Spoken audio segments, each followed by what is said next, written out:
Okay, I think we're just about getting ready to start. We're just waiting a few seconds to let other people join the webinar, make sure everyone's before we get started. Thank you.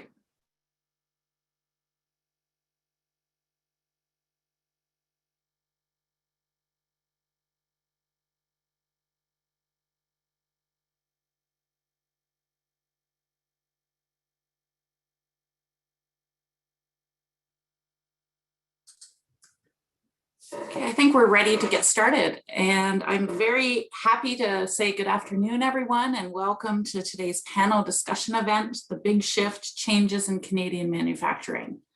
My name is Tricia Williams, and I'm Director of Research Evaluation and Knowledge Mobilization at the Future Skills Center. I did want to let everyone know that today we have live French translation available.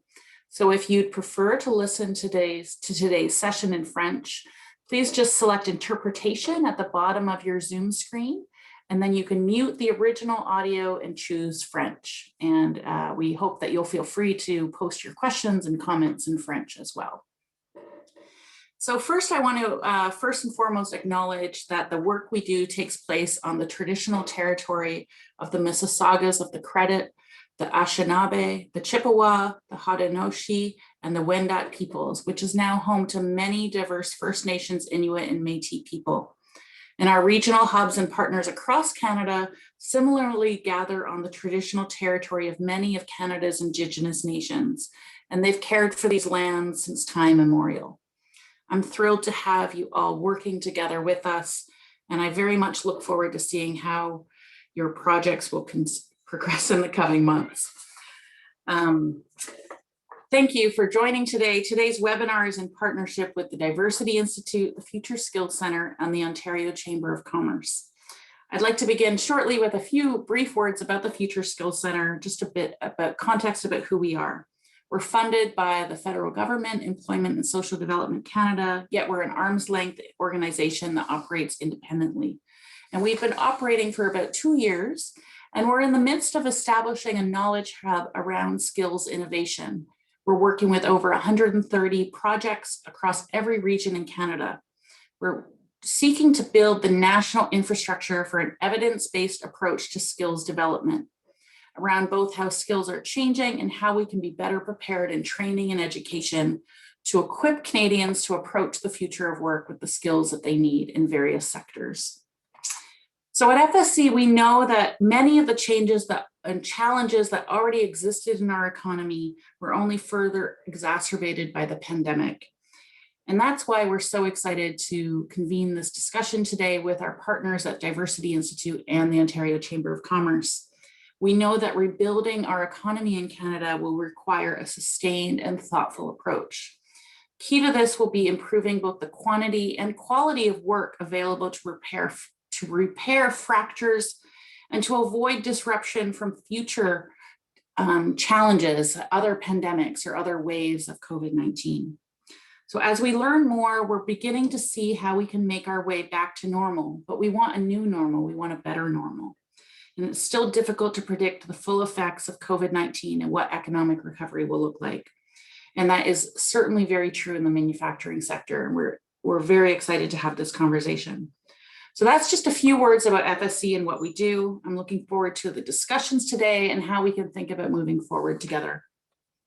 So I do want to let you know that we'll be hosting a live Q&A at the end of the session. So please feel free to submit your questions via the Q&A feature. Okay, so now I'd like to introduce our first speaker. I'm very excited to introduce Dr. Cassandra Bowkett, who's a postdoctoral researcher at HEC Montréal. She has very interesting research interests that are timely and relevant to the discussion today, including future skills and talent management in the context of emerging technology. So welcome, Cassandra, and thank you for joining us today. Thanks so much, Tricia. I'm really excited to be here with you today and to be able to share some of the results from our upcoming report that was due to be released very soon with the Ryerson Future Skills Center. On behalf of our research team, I would like to acknowledge the many people that have contributed to the realization of this research. We can't thank them all, but we wish to at least acknowledge and thank the hundreds of people in the aerospace industry whom over the years have shared their experiences with us. Without them, we would not be able to present these results today.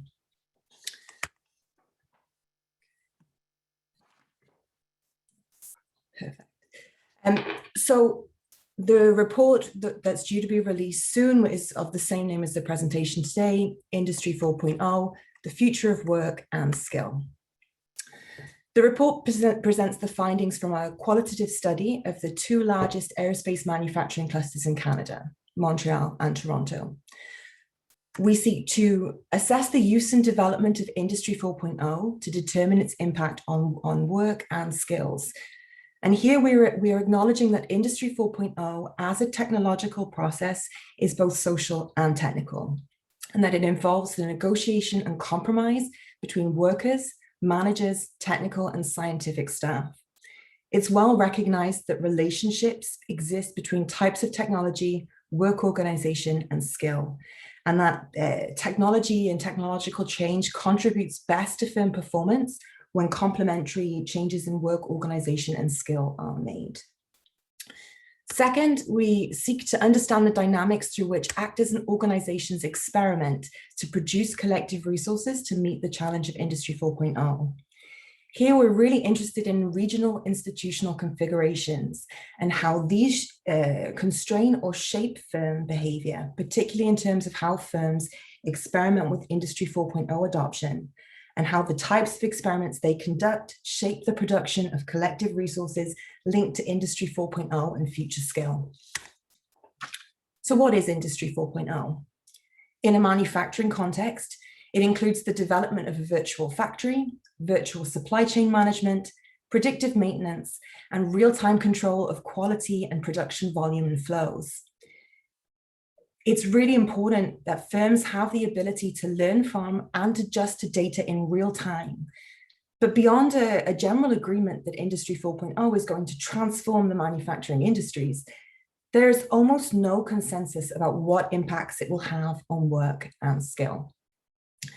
As such, we have two main propositions. The first being that individual firms and organizations are not well suited to address these future skill challenges and the broader challenge of Industry 4.0 alone. The second is that a coordinated effort is needed to create collaborative spaces that enable firms and organizations to act together, pooling and creating collective resources. Industry 4.0 adoption varies significantly across aerospace firms in both clusters. Many firms, both large and small, have not even begun to look at adopting any of the Industry 4.0 technologies. Others are operating a completely virtual factory, monetizing the data they produce and describing their firms as IT firms as opposed to machine shops. So from the interviews that we conducted, we distinguished 4 stages of development in this shift towards Industry 4.0. Firms transition between these stages in a non-sequential way, completely depending on the scope of their projects or experiments. So the first stage is capturing and formatting data. Here, firms who are moving towards Industry 4.0 are working to improve their technological infrastructure. So this can be pre-Industry 4.0 technologies like purchasing robots, ERP systems, adding sensors, or improving data production and collection. At this phase, firms generally have problems with the reliability of the data that they've gathered. The second stage is interconnecting systems, and this involves the connection of machines and the integration of digital technologies, including digital control computers, touchscreens, computer servers, and other management software like ERP. This step allows machines to generate data related to their productivity and/or operating status. But one of the major issues in this phase is data analytics. Firms generally gather a large amount of data, but experience difficulty in processing them. The third stage results in the connecting of work systems to work teams. New digital technologies, particularly process control systems and the Internet of Things, enable technologies to be interconnected. And these allow work teams to have real-time data at their disposal to support decision-making. And the fourth stage refers to operationalizing an intelligent system. This system processes the generated data to make decisions and predictions, which are then either analyzed by work teams or by an algorithm with autonomous decision-making capabilities. These decisions guide the actions of the machines, which gives workers a primarily monitoring role. So what do work and skills look like under Industry 4.0? In the report, we ask a number of questions. So I'm just going to touch on a couple today and pick out some of the key findings that we had. The first is what jobs are in greater demand?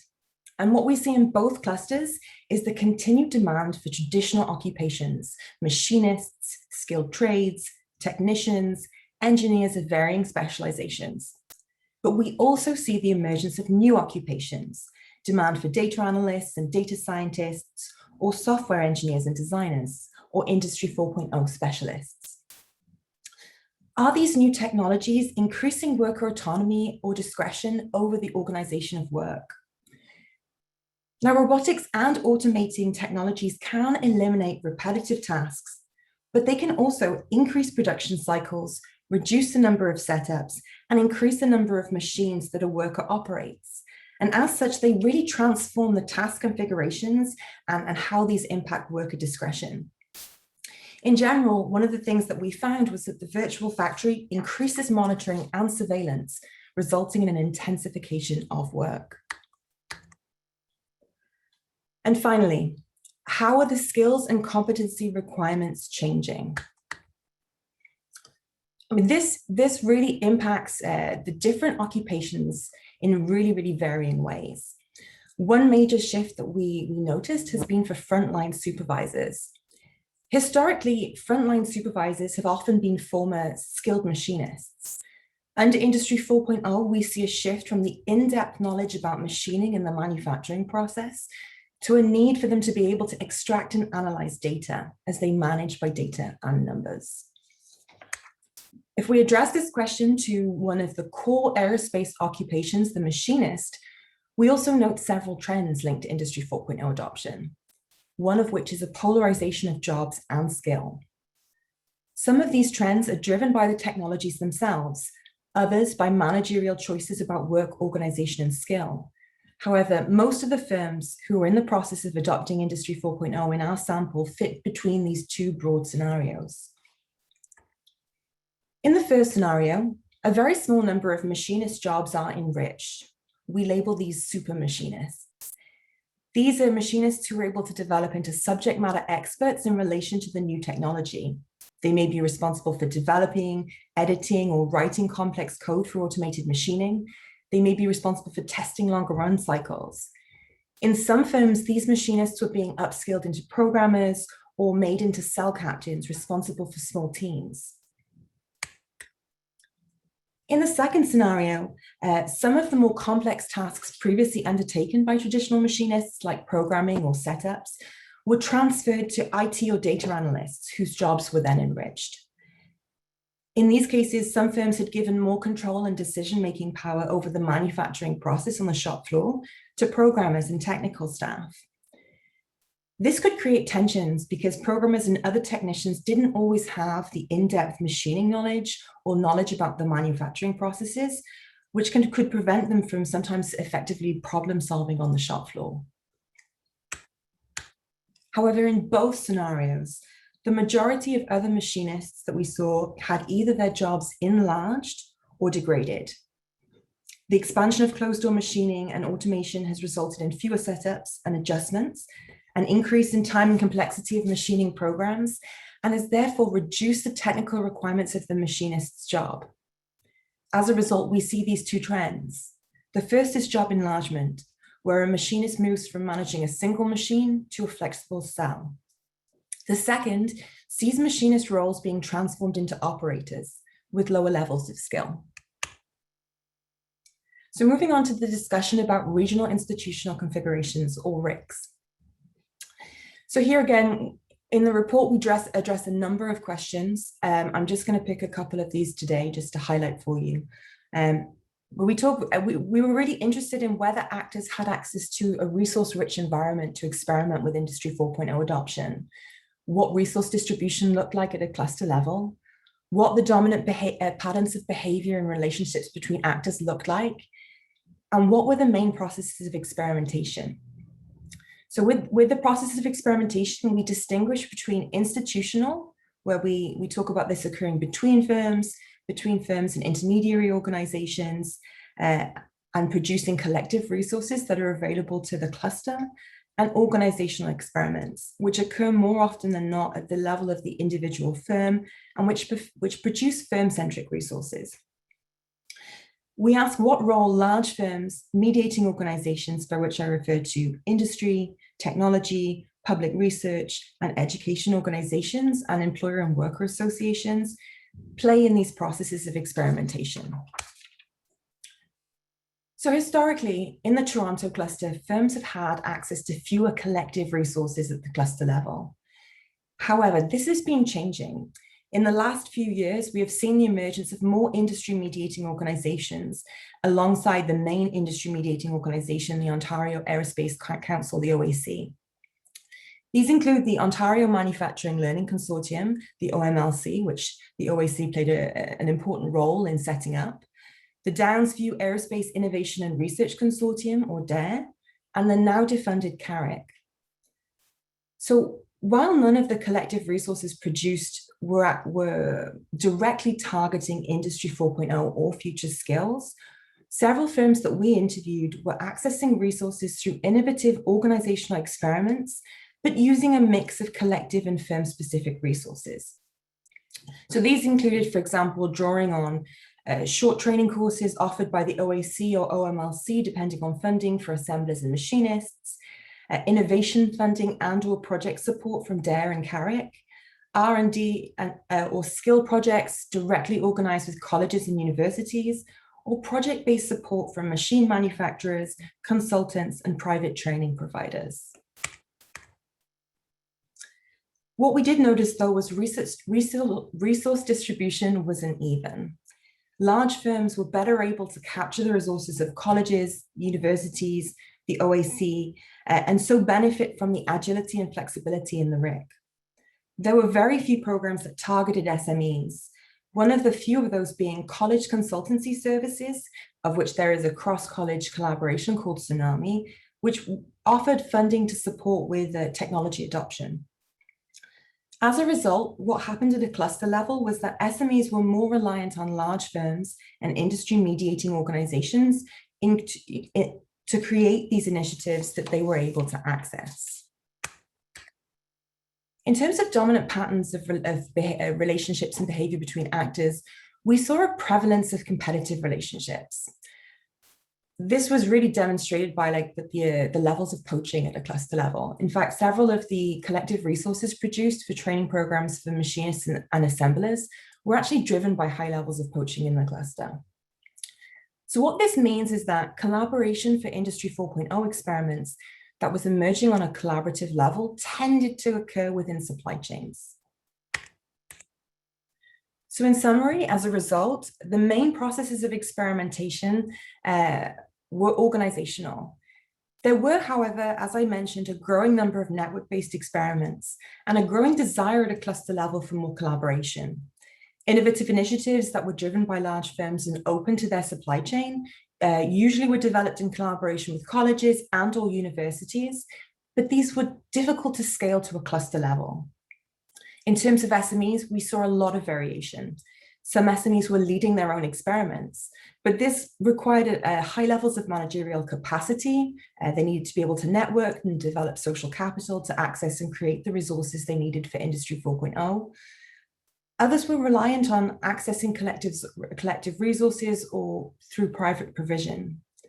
For unions, they were very active at a shop floor and firm level and at national levels, but neither union had formal spaces to participate in the discussions about Industry 4.0 at the cluster level.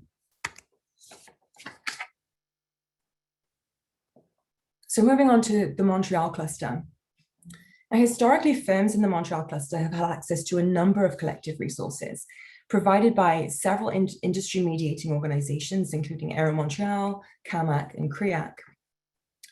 These collective resources can include labor market information on skills, workforce development, and technology adoption through CAMAC, SME networks for sharing best practice, or a number of training and technology or innovation programs and funding that are available. As a result, for Industry 4.0, many firms were accessing resources through these institutional experiments, and several of these programs were deliberately targeting SMEs. These included the CRIAC, a number of themes into CRIAC's pre-competitive research agenda, but also SME-targeted funding for Industry 4.0 adoption from the MacFab program or the Aerospace 4.0 program offered through Aerospace. As a result, resource distribution was less uneven. Large firms still captured a lot of the resources, but it was easier for SME managers to access collective resources and then to create their own. In terms of dominant patterns of behavior between actors, competition and poaching still existed, but we did see higher levels of collaboration too. Industry 4.0 experiments were occurring a lot through industry mediating bodies as well as at the firm level. As a result, the main processes of experimentation within the Montreal cluster in relation to Industry 4.0 tend to be institutional. Large firms set the agenda for the cluster, while the mediating organizations produce long-term collective resources, mediate conflict, and drive collaboration. As a result, SMEs are better able to access and create the collective resources they need for Industry 4.0. And unions similar to Toronto act at shop floor and national levels, but also have more official roles to participate in the discussion about Industry 4.0 through HEC Montréal and CAMAC. In conclusion then, in Toronto, there are fewer collective resources at the cluster level to support firms with Industry 4.0.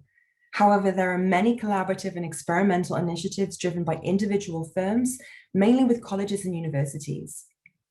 In recent years, mediating organizations have developed initiatives to encourage networking and collaboration and to produce some often project-based collective resources. However, large firms are still in a better position to develop these initiatives and to access these resources in comparison to SMEs. In Montreal, at the cluster level, many collective resources are offered through mediating organizations in terms of training, knowledge, and material resources, and distribution is less uneven. These collective resources act as a substitute for SMEs' lack of internal resources in comparison to those available to large firms. As a result, we see differences in how experiments around Industry 4.0 are produced, with a predominantly organizational experiments in Toronto, driven often by large firms and supported by mediating organizations, whereas institutional experiments around Industry 4.0 are dominant in the Montreal cluster. In conclusion, the time is now to decide what the future of the Canadian aerospace industry will be under Industry 4.0. First, we argue that the aerospace industry will require special funding from governments and proactive programs to support this transition. Second, firms can't meet these challenges alone. Institutions must be developed to foster collective action amongst the various stakeholders to create collective resources for Industry 4.0 and future skills. Third, a one-size-fits-all strategy is neither desirable nor feasible. Future policy needs to be tailored to the needs of the various aerospace clusters and the specific features of their RICs. Some essential collective resources like labor market information need to be available to all stakeholders. And finally, the production of collective resources at a cluster level is crucial, as is the involvement of industry mediating organizations who play a really important role in supporting the involvement of SMEs and unions or workers, and who can support cross-cluster collaboration for the future success of the Canadian aerospace industry. Thank you for listening. Thank you so much, Cassandra. That's really fascinating, and what a privilege for us to see these early results come out. I hope this just whets everyone's appetite for engaging with the report as it comes out. I'm particularly fascinated by how those skills are shifting within these roles. So now we get to hear from a wonderful panel. So I'm very excited to hear from a panel to consider some of these issues and others. It's being moderated by Dr. Sosina Bezu from the Diversity Institute, where she's a senior research associate. And I'll let her introduce the panel. So thank you, Sosina. Please take it away. Thanks, Tricia. We have an excellent group of people who can discuss this topic from different angles, and we'll be introducing them now. Christian Lévesque, he's a full professor at HEC Montréal and the co-director of the CRIMT Research Network and Associated Research Center. The network is a partnership across 18 universities within Quebec and internationally. Christian's current research interests are focused on the impact of emerging technologies on work and collective action. Next is Mike Moffatt. Mike is a senior director of policy at the Smart Prosperity Institute and an assistant professor in the Business Economics and Public Policy Group at Ivy Business School, Western University. Mike has worked with politicians and policymakers of all political stripes in several countries to craft more effective public policy. We have also Brandon Sweeney. He's the managing director of the Trillium Network for Advanced Manufacturing. Prior to his appointment with the Trillium Network, Brandon served as the project manager and research director of the Automotive Policy Research Center at McMaster University, where he also taught in the DeGrusse School of Business and the School of Labor Studies. Next, we have Maresi Harvey. She is the executive director of Downsview Aerospace Innovation and Research. She is responsible for developing and executing their strategy, ensuring there's good governance and aligning all their activities within the organization vision, mission, and values. As a senior executive with more than 25 years experience in government decision-making, advocacy, public affairs, and not-profit management, Maresi previously served with 4 federal ministers, including her role as aerospace advisor to the Ministry of Industry. Thank you all for joining us today. Let's jump right into the first question. How are we going to build the and maintain Canada's manufacturing talent pipeline? Let's start with you, Brandon.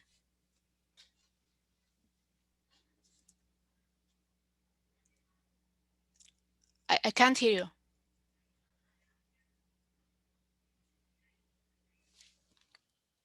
That okay? Yes.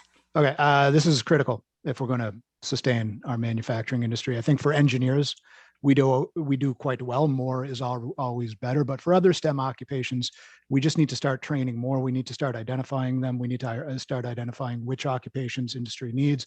For example, we're going to be very, very hard pressed to build our biomanufacturing industry if we only train a small number of immunologists and virologists like we do today.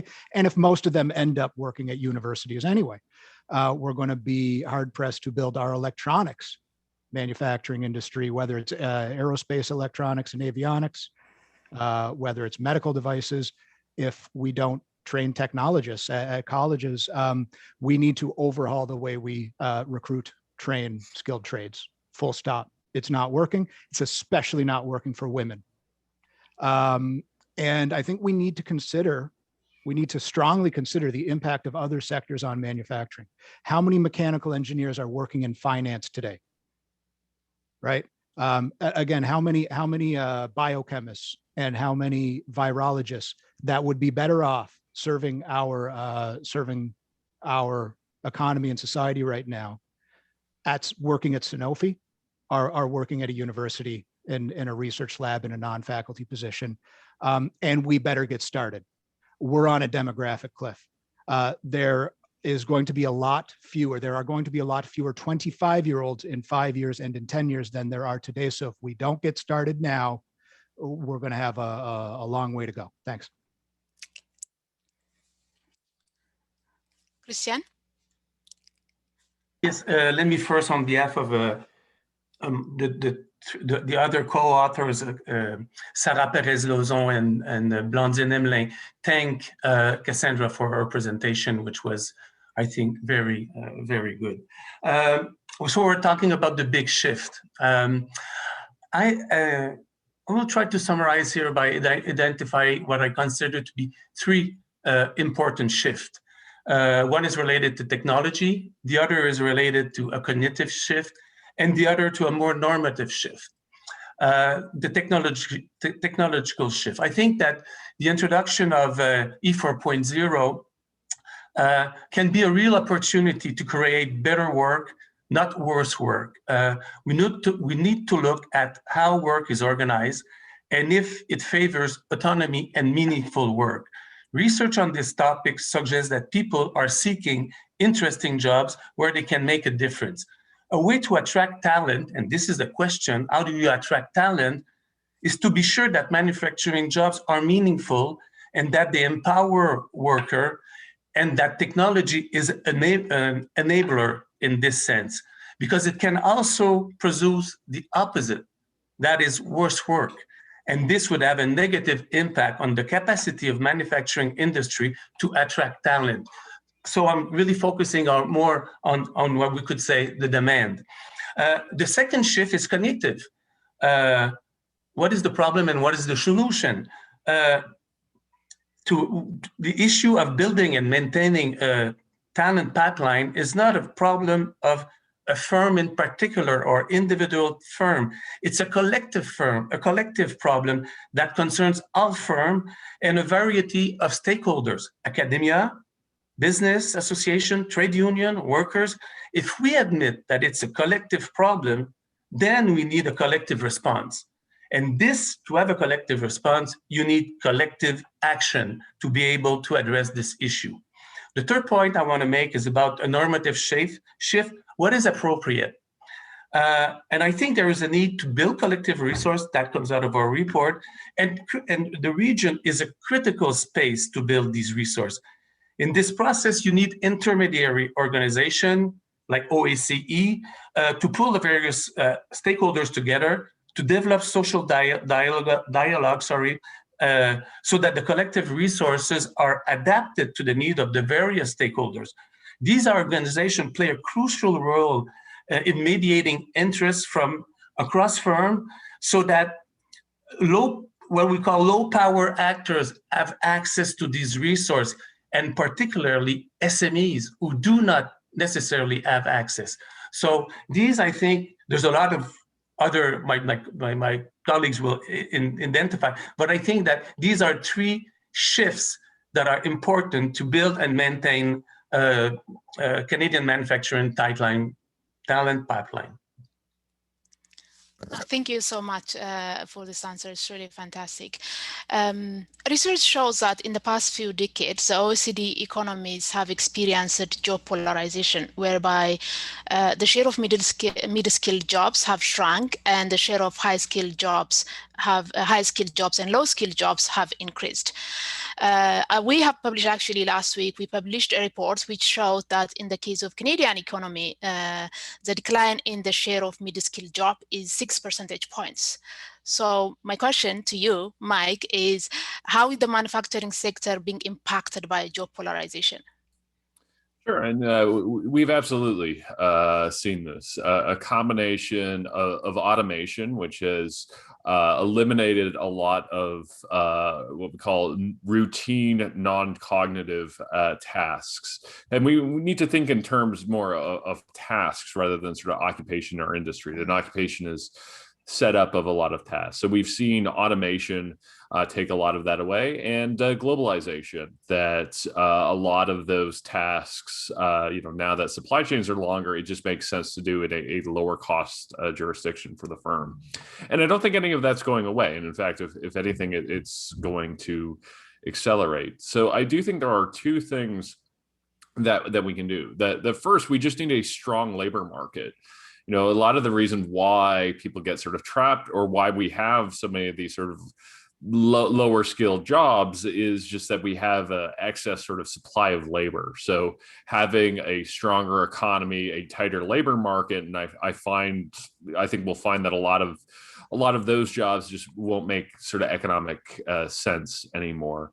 And then secondly, on the high end, when we say, is there a place for mid-level skilled workers? Well, I don't think we should assume that we are born with a certain skill level and always sort of have that skill level. Like that is a function of education policy and labor market policy and skills and trainings policy. And I agree with Christian that this is this is a collective problem. So, it's not going to be solved by any one individual firm, but it's making sure that the labor pool as a whole has the skills to compete and be able to work in a highly automated environment.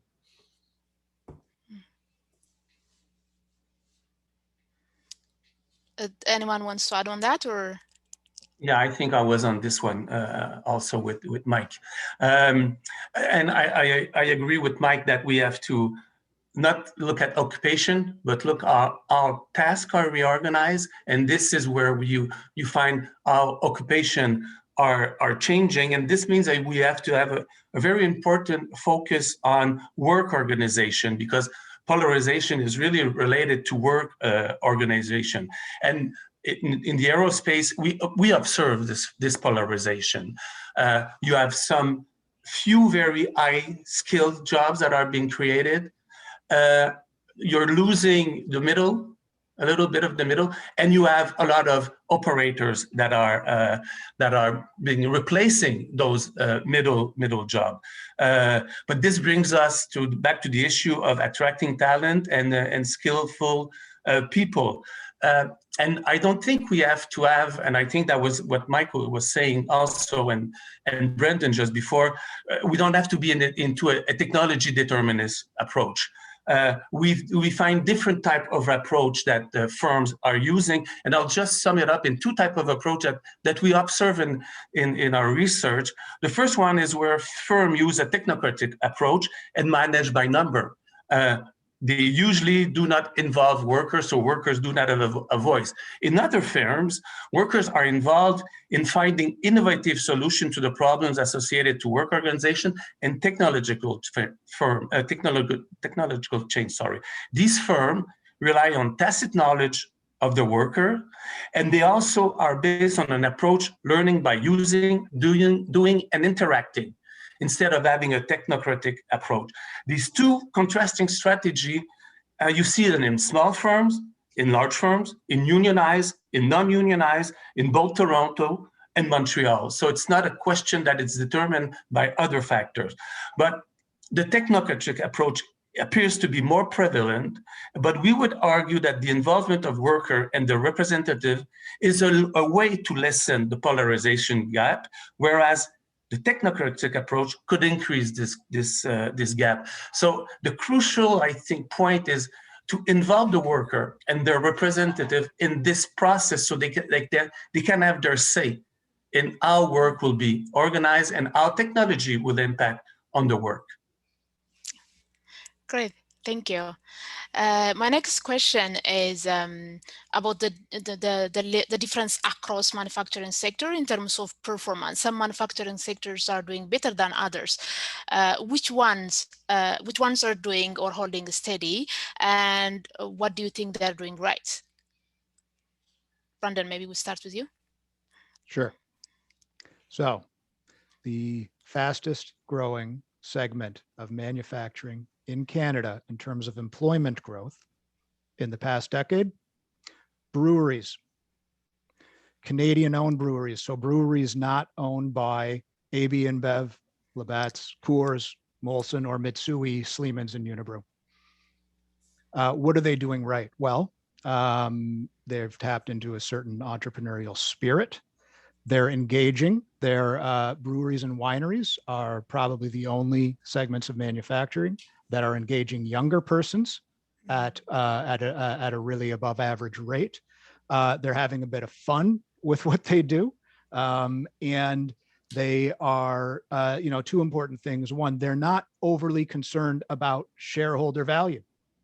There's an owner operator who's happy running her or his brewery or their brewery and making 70 grand a year or making 20 grand a year, and just, having a cool company.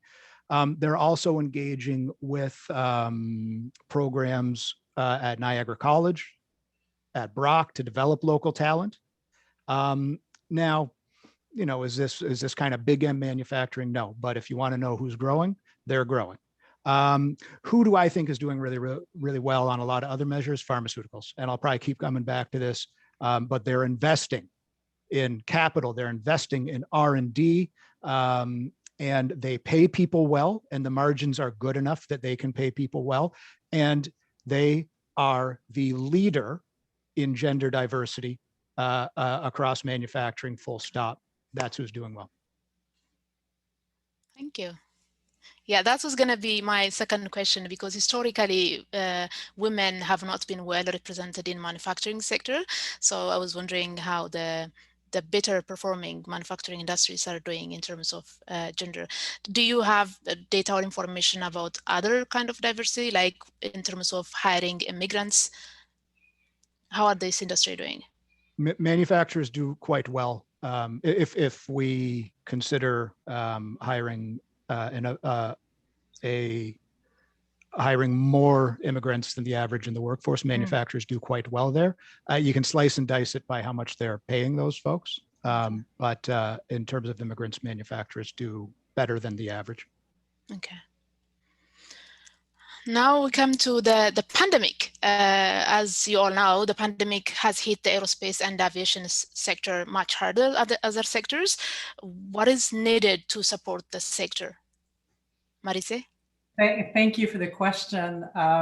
There's absolutely no doubt that the crisis is devastating for both the aviation sector and the aerospace sector. We're talking about revenue losses of more than 40%.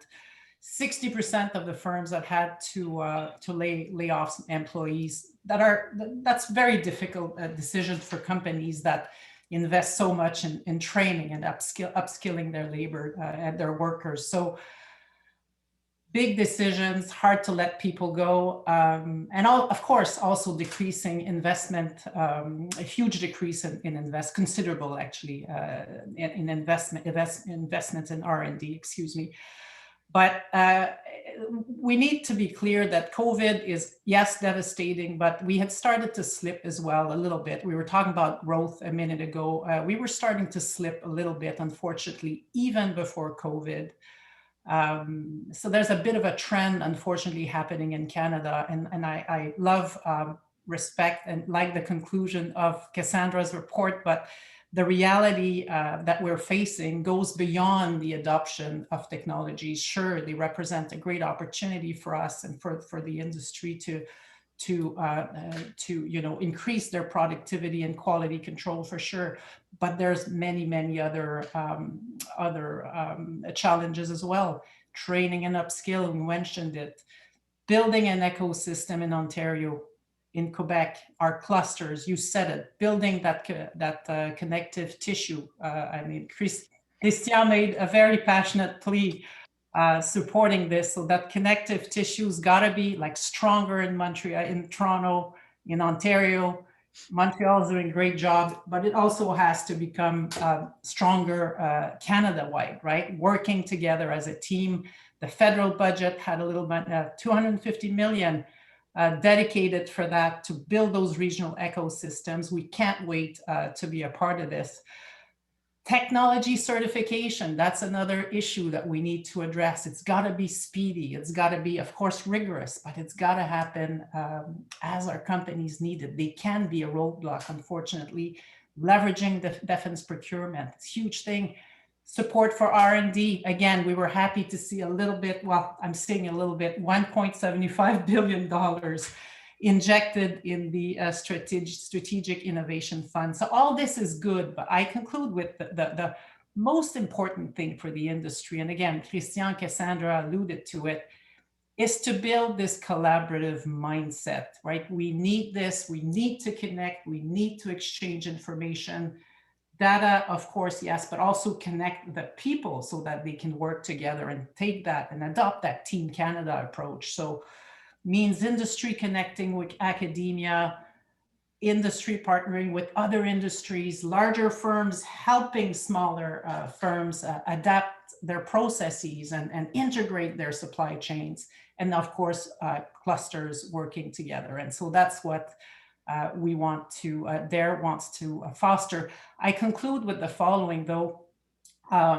Cassandra was alluding to the need for a sustainable and thoughtful approach to the sector.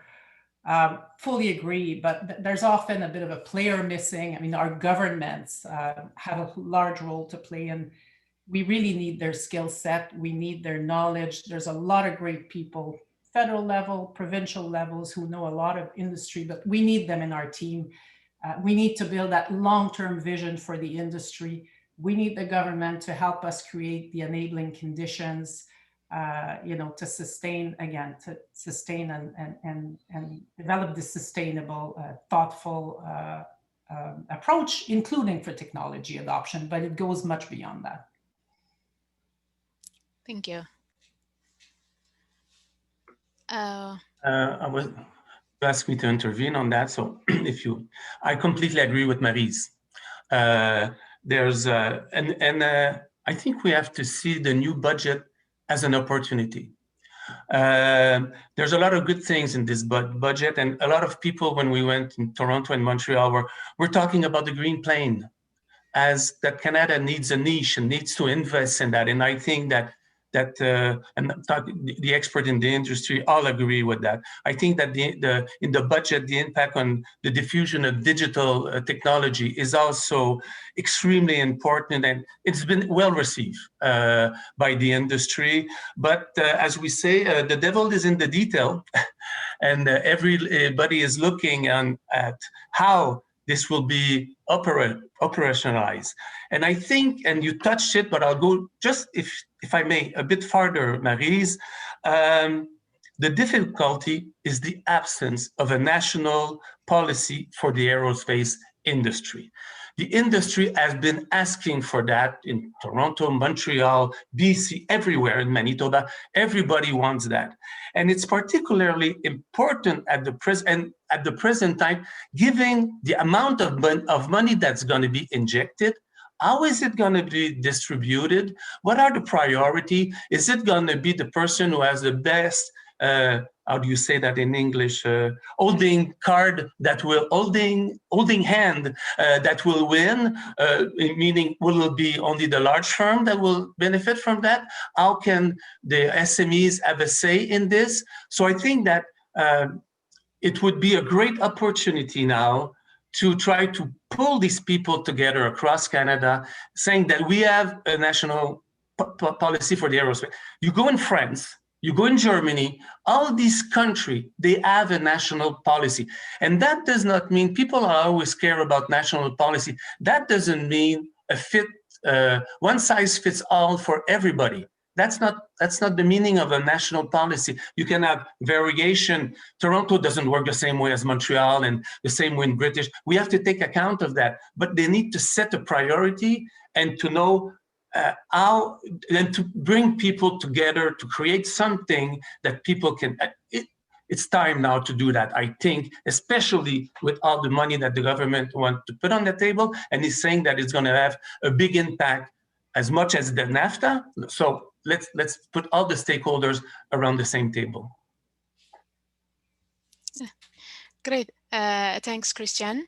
Next, I'll go to the skills challenge. We hear a lot about the skill challenge that Canada is facing and a lot of other countries are facing in the changing nature of work, but it's not clear whether we are talking about the skills gap, a skill shortage, or a skill mismatch. Well, in the case of manufacturing, which is the main problem, and how can we ensure that workers access the skill they need, and that employers also ensure that their workers get the skills they need?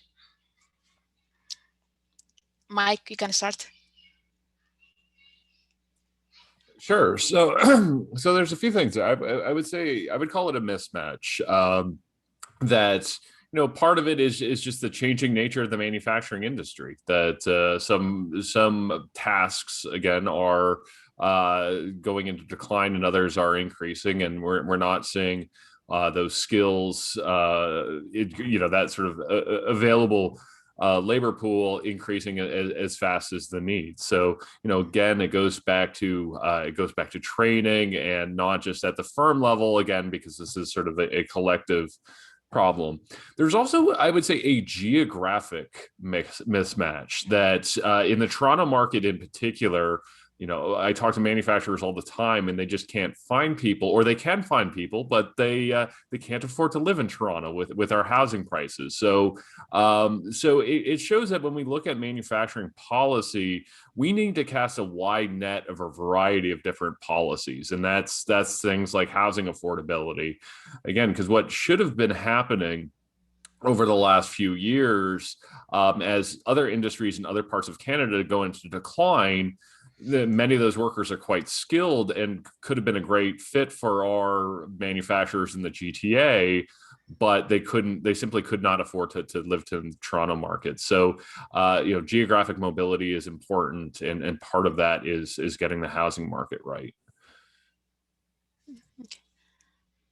Brandon, do you want to?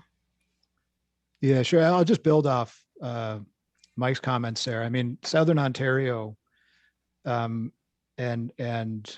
Montreal, and the Quebec-Windsor corridor, we've got tangled up in there our financial, our ICT, our healthcare, our government, and our manufacturing industry.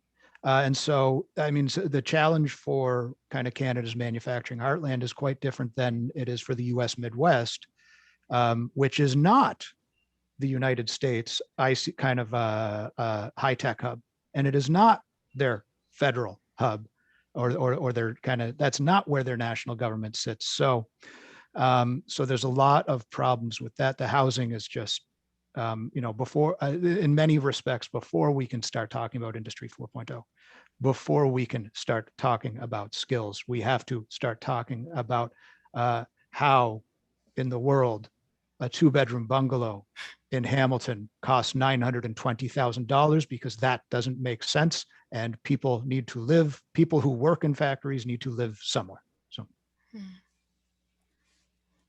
Yeah, this is a topic close to heart, housing. Thanks. Yes, I think that is very relevant. Moving to the next question, as you know, in many cases, the impact of technology or economic changes, and a lot of changes are not uniformly distributed across different demographics. So when it comes to manufacturing, which particular demographic has been more affected? Were there any demographic that's more affected than others when it comes to the changes in manufacturing? Mike or Brandon or Christian? Well, I can say so. We have a paper coming up with Future Skills Center that looks at the history of manufacturing in Canada going back to about 1997 to 2018. So before the pandemic. And what we found, a lot of it wasn't that surprising. That's who was impacted most from manufacturing disemployment, again, particularly in the disemployment years with the China shock and Dutch disease, was disproportionately older workers with lower educational attainments. One thing that does surprise people is it was disproportionately women. And it was because of the types of manufacturing that no longer were competitive in Canada, particularly cut and sew manufacturing. I think too often when we think manufacturing, we think automotive or we think aerospace, but clothing manufacturing, agri-food there's a lot of different sort of subsectors. And one of the other things that we found, again, going back to geography, because geography is quite important, is that the type of workers who traditionally would have gone into manufacturing, again, disproportionately men, 20-somethings, often without a college or university education, they fared okay close in markets close to the GTA over this period.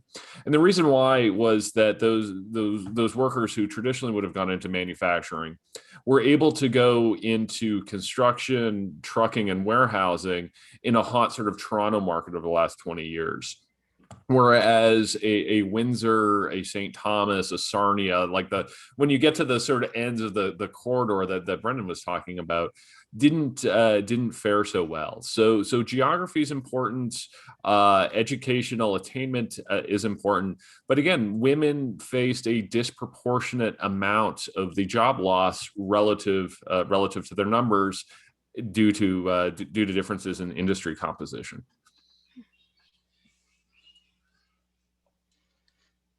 I'll jump back in, and I'm going to be all over this younger person's thing. I'm the median. I'm in Ontario. I'm the median. I'm 41 years old. There's about, give or take, margin of error of a couple thousand. There's about as many people in the workforce older than me as there is younger than me. And there's not too many who are younger than me who are working in manufacturing. And I mean, nobody's getting any younger. That's a fact. If manufacturers don't start this now, and it's largely going to be incumbent on them. People aren't lining up anymore. It's largely going to be incumbent on manufacturers to figure out how to go out and get some of those folks. And if they can, or those that do, watch how impressed they will be, right? Watch how that's going to help their bottom line. Yeah, so I totally agree with Brendan. I think one of the things is just that the narrative over the last 15 years of manufacturing disemployment has scared a lot of younger people from going into this field, and often don't recognize the opportunities in this field. So I think part of this is just education and better labor market data, because I feel that younger Canadians often don't realize how many fantastic opportunities there are in the sector. Because again, they think of it as a declining sector, but in terms of employment, it hasn't been declining since 2010, right? So, but these older narratives, the narratives last longer than the facts on the ground. If I can add here on this question of young, 2 points. With the shortage of labor that we had prior to the COVID, a lot of firms, because they were changing their work organization and the type of skills they needed, they were recruiting people with high school, and even if they did not have high school, and they were recruiting them. And these people, they are in a tunnel without a light, because they're going to be jammed there, because the qualification that they will have, their skill won't be portable from across the industry, because they don't have the certification. So I think that we need to have these young people also to have the qualification, the certification, so that when they are in the labor market, they are empowered. That's the first thing. The second thing, it's a manufacturing problem, but I think that there's a lot of initiative taken by college, by university, or by mediating organization. I'm thinking here of HEC Montréal, who has developed various programs to go into school to explain to the younger generation. As Mike was saying, they don't know what it is. Explain what it is, and so you have it's a problem for everybody. And if we say it's only the company that's going to resolve that, they won't resolve it. They cannot. It's impossible. The next question, I think we have, all of you have mentioned it to some extent to address this issue, but in case if you want to say more, how are technologies impacting manufacturing, particularly in aerospace and auto service? I can go ahead. There's no doubt that they are impacting it. No doubt that they present a huge potential for the industry to become probably more effective, but also, I was saying it earlier, have execute better quality control. But I have to say one thing though, is that, and I believe Cassandra's report also reached a conclusion that the adoption rate within the aerospace sector is slightly slower than other manufacturing sector, perhaps the auto sector. Brendan can speak to that, but I want to say three things that may justify the fact that these technologies are being adopted, but perhaps as we said, as a slower pace. It's the cost, it's the complexity, and it's the length of the payback. I mean, we all understand, right? Real-time data can help them, but they require those technologies require significant investment, both in time and money. Aerospace also, I guess, it's important to highlight the fact that the production rate or volume is much slower than for the auto sector. So this notion of trying to get and reach economies of scale is not as predominant as it would be in another sector. So that's less of an incentive for us to speed this up. often I think that aerospace leaders and managers are a little bit uncertain about the long-term benefits that these technologies can bring.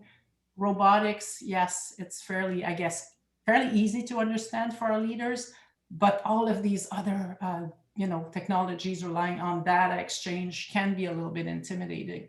It's pretty confusing. There's a lot of moving parts. So our companies are realizing that, yes, there are benefits, but they need clarity. They need help with it. And again, that collaboration, that consultation, that let's help each other out in understanding really how the sector as a whole could benefit from those technologies. Christian, no, Brendan, I think you were going to start the auto.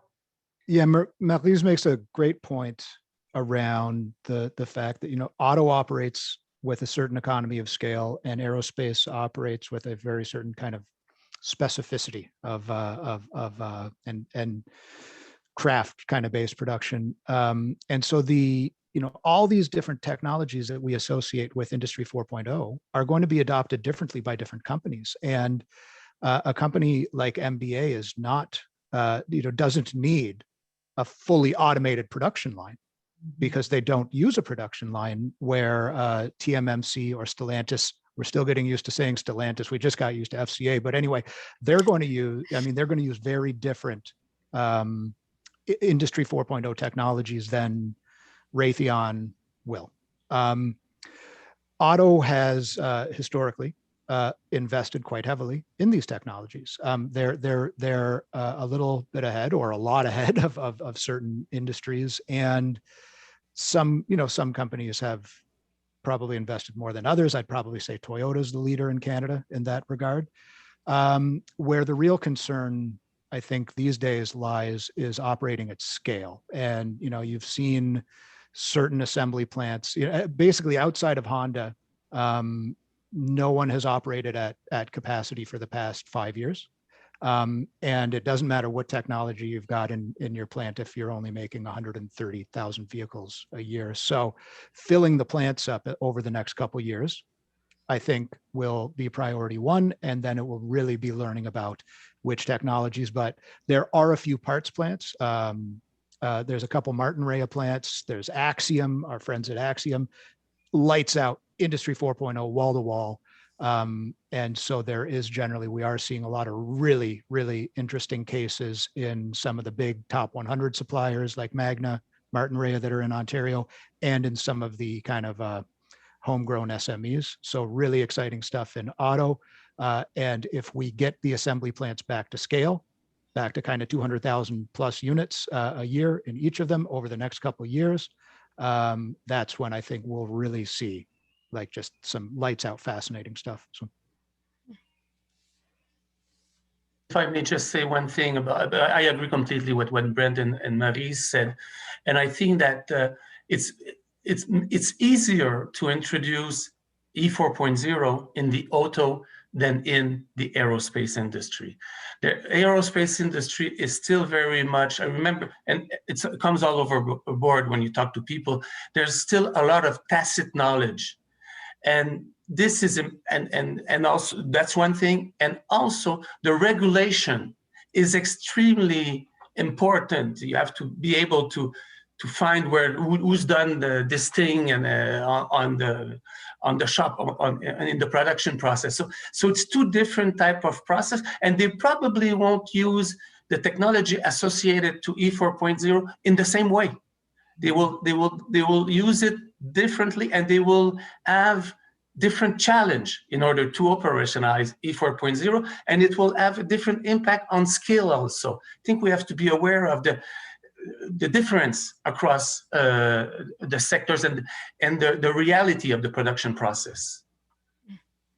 Also, I will just conclude with the fact that they also have to consider the compatibility of the systems that are being adopted amongst the companies, right? We talk about collaboration. Well, they also have to be compatible within the supply chain, which adds another layer of complexity for the aerospace industry.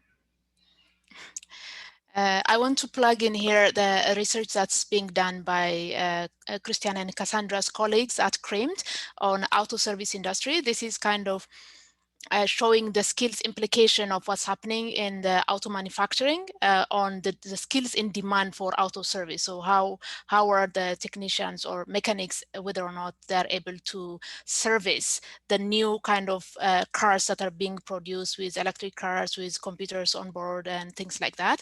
So that report also will be coming in the coming weeks. Look for it. Now, finally, I will just ask this question to all of you. Will Canadian manufacturers need to rethink their skill strategies? Take it away, someone. Christian.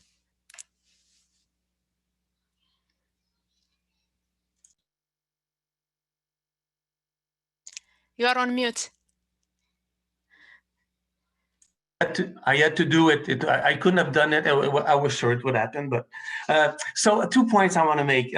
Some manufacturer will need to rethink, but there's a lot of experimentation also going in the firms. They're doing a lot of things, but there's not much mechanism to have the transfer, a learning process, to have the diffusion so that firms can learn from each other. Sometimes they will do their things and the other firms next door will do the same thing, but otherwise, but they don't, there's no communication. That is, I think, a big issue that we have to solve. And the second that I want to add is the question is formulated for Canadian manufacturer, but I think it's a problem for all the stakeholders. And once again, I just want to emphasize that you're going to say, he always says the same thing, but I think that to have a collective approach is so crucial.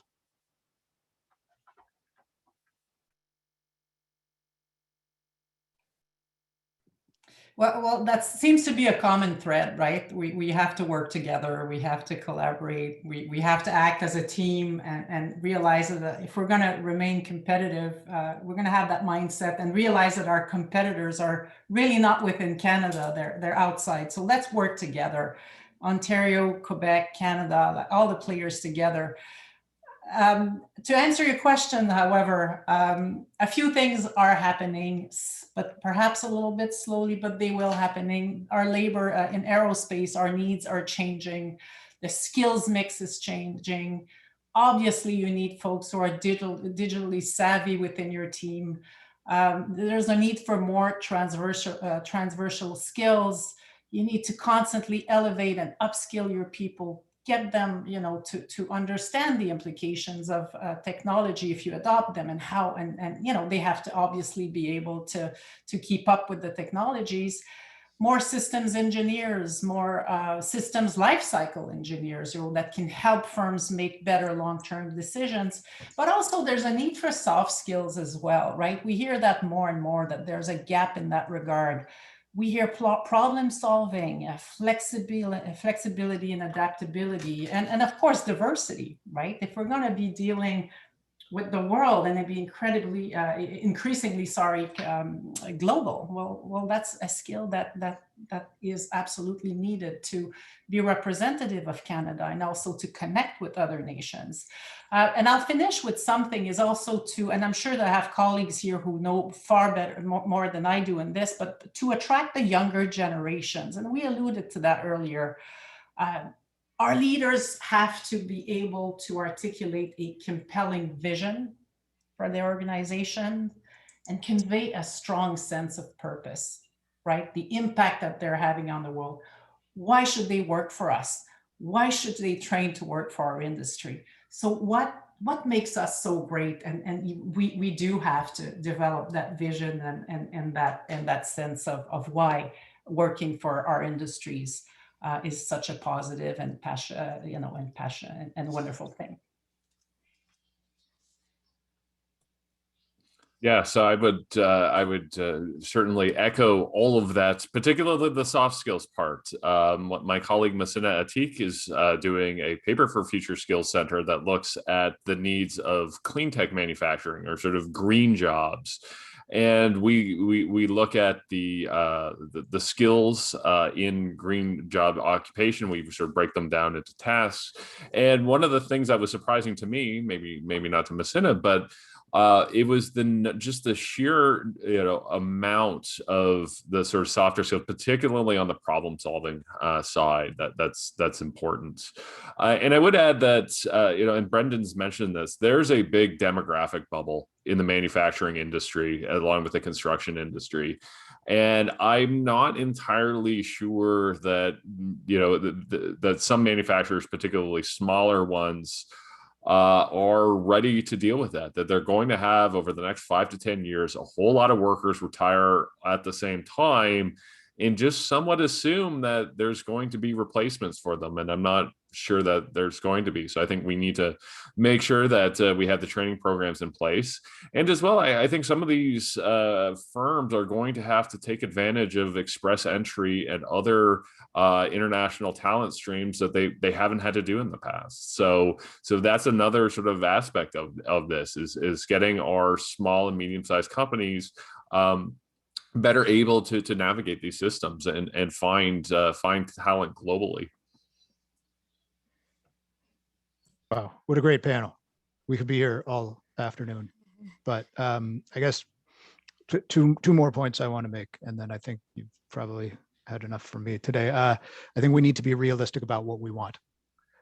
If we want if we want to make vaccines, then we have to figure out how to get scientists interested in manufacturing.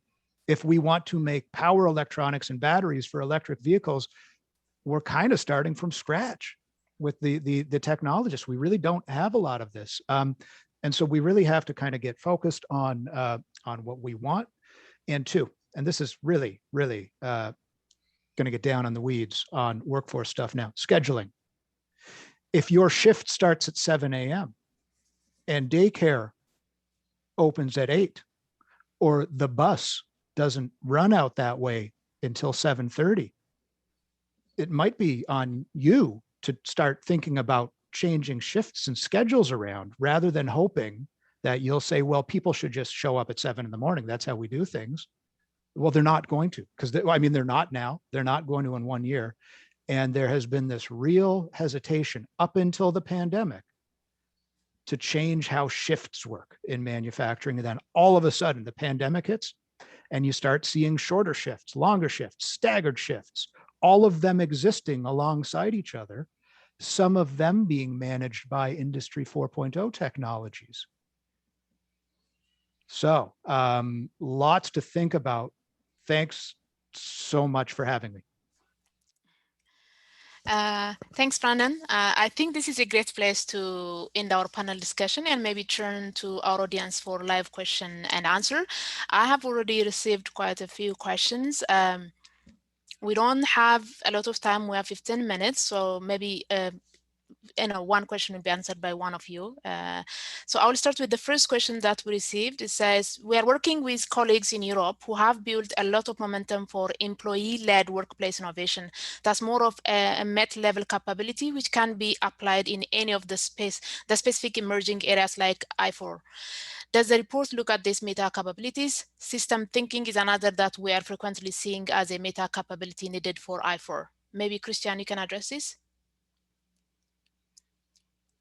Okay, so the paper has not addressed this, yeah, I'll move to the next question. We have received quite a few questions.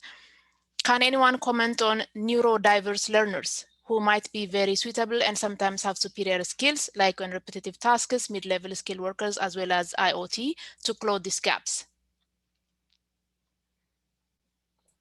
I haven't looked at. I would, as the father of 2 children on the spectrum, I would highly, highly encourage manufacturers and other industries to do that, because they do come with a different skill set, and also just understanding that the spectrum is a spectrum, and no 2 individuals on the spectrum are identical. But absolutely, I think we need to have, if we're going to grow our economy, we're going to need to get the most out of everyone. And that's understanding that we all come into this world with a different set of skills and talents and abilities and ways of doing things. And one size fits all approaches are never optimal. So I've never done any research on that. I'm just saying this as a dad, that I fully support this idea. Okay. Next question 3D printing and laser cutting, additive manufacturing is growing at 20% year over year and being adopted worldwide across all sectors. This will disrupt large manufacturing. What is the best way to take advantage of the industry through diversity?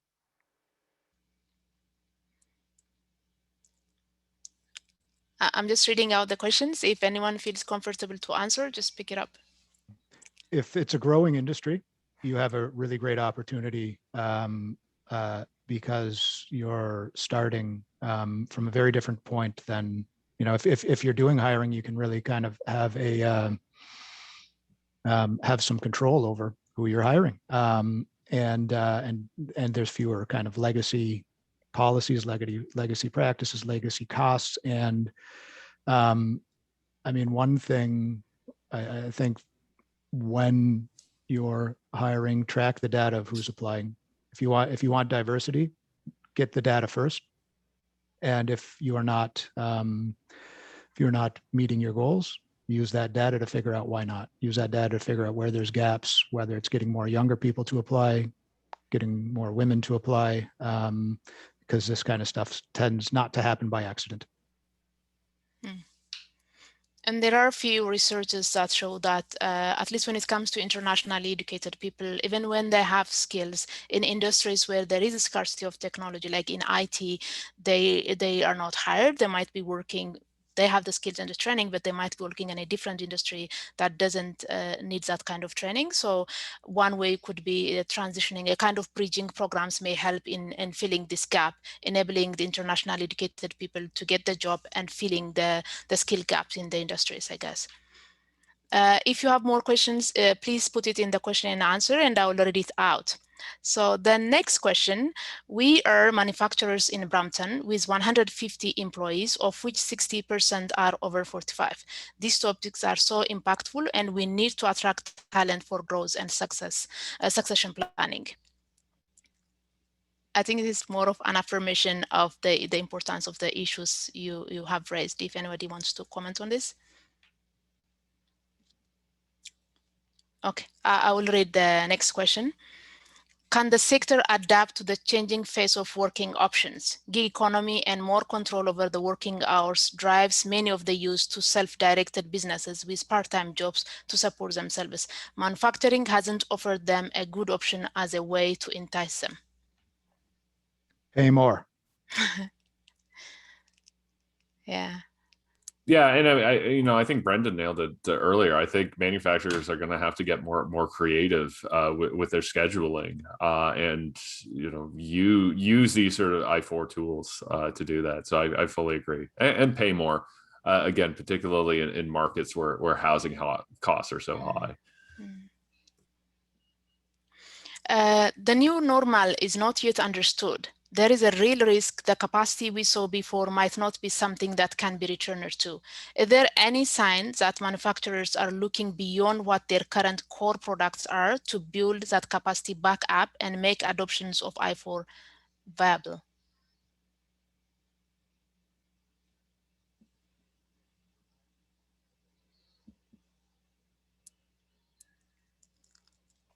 Too soon to tell, maybe?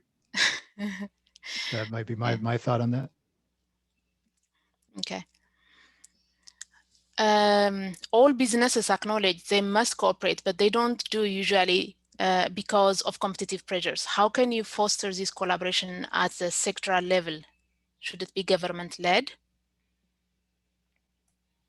Yeah, well, I think government or trade associations. So if we look at super clusters from the federal government, I mean that was one of the ways to do that is to get sort of defined missions, to get these consortiums together, and that could be we've seen that could be government led, or it could be things like COSIA in the oil sands, where you get a bunch of group together that do joint R&D and that kind of thing. So there are models that exist, and I'd say Trillium is one of those. So absolutely, I think we can do that, and I think that is a cultural change that may have to happen, and that realize that Canadian firms, yeah, at some level they're competing with each other, but they're more competing with the rest of the globe. So, so at some level you are going to have to work together. There's precedence in the, sorry, Christian. There's precedence in the aerospace industry, right? There's organizations such as ours there, and also the CRIAC in Quebec, where industry and academia come together and collaborate specific technology projects. And I'm saying there's precedence too, because it's important to know that they've developed ways to protect their IP, right, their intellectual property. So that's been done before. It's increasingly being done. What's interesting too, though, is to see how our agiles, our firms are, and the ecosystem is interesting in that regard, because the firms sometimes compete on certain projects and they can collaborate on another one. And that's part of our DNA. So collaboration, absolutely, we're used to it, and we obviously need to do it more.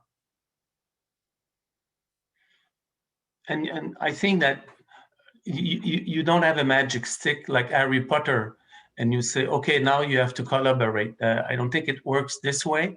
It takes a lot of time, and you need to build by slow space to have people invest. And I think that the government needs to support far more these mediating organizations, because this is where the collaboration will take place. If you compare the investment of the Quebec government in the aerospace industry to support the three CRIAC, Montréal, and CAMAC, all of them, they have more resource than all Toronto, all Ontario in the aerospace industry. So, there's something here. So that means that they need support, but after that, the government needs to give the autonomy to the local actor to develop the way that they want to function with these new institute, with these new intermediary organizations, and they are crucial. They play an incredible, important role in bringing the glue. That's what they do. They bring the glue together. They frame issue. They are carriers of idea, and they put people together. Like I use the term glue, but to cement the whole sector. Yes, like a catalyst, right? I just have to say, Christian, it's incredible to have you. You're a great advocate for the aerospace industry. So thank you.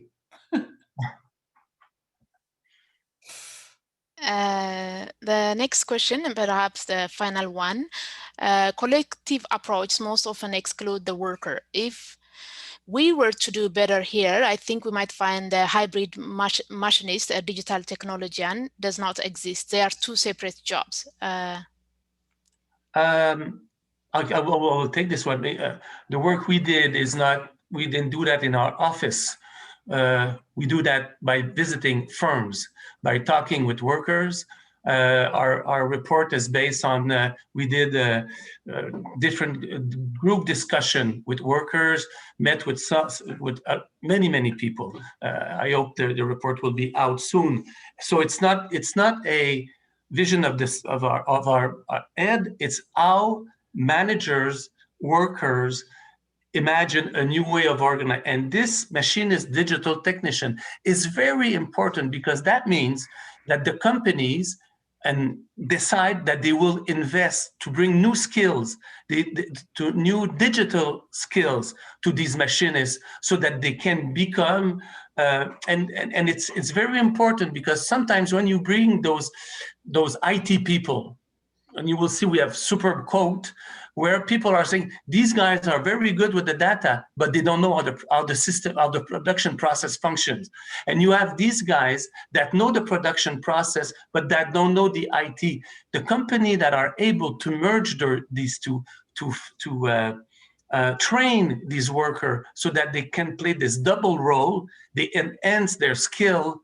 I think that this is one way. It's not the only way, but it's one way to upskill the job of machinists, and also to be very much connected to the production process, so that it's not only technically driven, but it's driven by the organization also, work organization. Okay. There is one more question.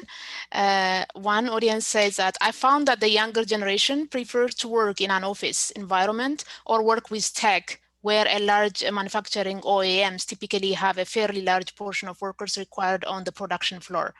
Furthermore, there is an increase in the entrepreneurial mindset, which to me seems like a hurdle of the manufacturing industry. How do these organizations tackle this in the very near future? Ask the question, why don't they seem to want to be on the shop floor? What's the barrier to being on the shop floor? Right? Good jobs, interesting job where they can have challenging. That's the thing. If we use the new technology to routine more, to have standardized work where we don't have them to think. You know, just one quote that we had from one manager. You have two perspectives. We have one manager that says, workers are not good at decision making. We don't want them to take the decision. We want them to do the job. And you have the other one. He says, we want workers who think. So you have different, and if we want workers who think, you organize this way and you give them the skill so that you have, and then you will attract the young generation, because that's what the young generation want, I think. And I say to that you know, it's important not to mix up industry and occupation. Like most manufacturing jobs are not actually in manufacturing. They're sales and marketing and R&D. And we need, if our manufacturing sector is going to thrive, we need all of those. It's not just the people on the shop floor. And I agree with Christian and Brendan that you have to sort of ask, okay, if your firm is finding you can't find people on the shop floor, then you have to ask yourself some difficult questions. And rather just than going, oh, millennials these days. And by the way, the millennials are now about 40 years old. So yeah, just to say kids these days, I don't think is a particularly productive approach. Okay, I think we conclude the panel here. Tricia? Thank you so much. And I've been listening. You are on mute. Amateur mistake a year into this pandemic, you know? No, I was saying I've been listening here with rapt attention, like what a fascinating discussion. So first of all, thank you to all of the panelists. Thank you, Sosina, for moderating so well. I really appreciated how, you know, the organizers at Diversity Institute and Ontario Chamber of Commerce brought together, you know, such speakers with a variety of viewpoints. And I think a couple things that stood out for me are really about like these changes in work and skills and these sectors are being negotiated in real time, right? And so we don't have the luxury of a lot of time to navel gaze and say, oh, we'll figure this out in 5-10 years, but we're in the midst of that change right now. And if anything, the pandemic has accelerated the need to be thinking critically about it. I loved seeing the questions coming in from both workers and employers, you know, so people are thinking about this and engaging in this. So I think let's just continue having these conversations. I think, you know, at the Future Skills Center, we're really interested in understanding more about what different employers are trying, how they're innovating, how we're looking for new solutions. So I think stay tuned on that. This is something we're not gonna be letting go, because we know that manufacturing is a critical sector for Canada's future. So just a reminder, we do have a report coming out in a couple weeks with these in the coming days. I think we don't have an exact drop date, but it will be coming out. And I know the team has been putting lots of great links to relevant materials and resources online. So a big thank you again to everyone, especially to our partners at the Ontario Chamber of Commerce and Diversity Institute. And stay safe and stay well. Thank you, everyone.